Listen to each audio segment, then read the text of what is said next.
मित्रांनो, मागच्या काही दिवसापासून थंडीचं प्रमाण खूपच वाढलं आहे आणि मी बऱ्याच शेतकऱ्यांचं ऐकलं आहे की दरवर्षीपेक्षा यंदा जास्त थंडी आहे. इतकी थंडी नको होती. मित्रांनो, तुम्हाला एक गोष्ट सांगू इच्छितो की निसर्ग आपल्या उपयुक्ततेच्या वर थंडी कधी सोडत नाही, कधीच थंडी देत नाही.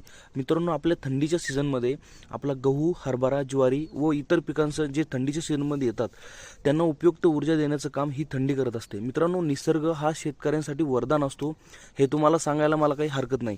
मित्रांनो, दुसरी गोष्ट अशी आहे की थंडी जर नसती पडली, म्हणजे प्रमाणित की थंडी आता जास्त तुम्हाला दिसत आहे, पण या थंडीमागे एक विशेष कारण असतं. मित्रांनो, निसर्गाच्या नियमानुसार आपल्या सर्वांना शेतकऱ्यांना चालायचं असतं आणि निसर्ग कधी पण शेतीसाठी वरदानचं काम करतो.